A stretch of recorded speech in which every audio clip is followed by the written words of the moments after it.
ના, મને રવિવારે હિતુભાઈનો મેસેજ આવેલો. હમ.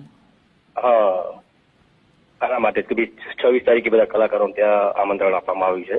અચ્છા. પણ એકચ્યુઅલી આજે 2 દિવસ મારા મામાના ત્યાં લગ્ન પ્રસંગ છે ત્યાં વડવાસા. તો હું ત્યાં છું ને એના પછી કોઈ ફોન કેવું મારો 2 દિવસથી ફોન બંધ હતો. પણ કદાચ ઓફિસે ક્યાંય કોઈ કઈ કહેવામાં આવ્યું નથી એટલે પછી મને કઈ એટલો આઈડિયા નતો એમ. મારો ફોન તો 2 દિવસથી બંધ હતો. કદાચ ટ્રાય કર્યો બી હશે હિતુભાઈ અથવા બીજા કોઈ ત્યાંથી કોઈ અમને ખબર નથી. પણ મારો ફોન કદાચ બન્યો તો બીજા ઘણા બધા ઓફિસના નંબર હોય છે બધા હોય છે નંબર તો મને કોઈ સમાચાર આપ્યા નથી હોય કઈ એમ.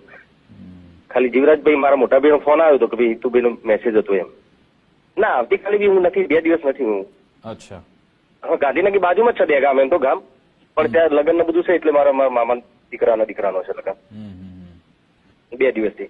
એટલે કદાચ એ મને પર્સનલી કીધું હતું હું એમ પણ કહું કે એક દિવસ આગો પાછો રાખો એમ તો કદાચ મારા આ બી સચવાઈ જાય ને બી સચવાઈ જાય. પણ પછી અને મારે આવવાનું કોઈ એવું કોઈ મેં મારું દુઃખ તો વ્યક્ત કર્યું જ નતું. મેં તો કલાકારો માટે કીધું હતું ને અને થઈ ગયું એટલે સરકાર ખરેખર ખૂબ આભાર માનું છું.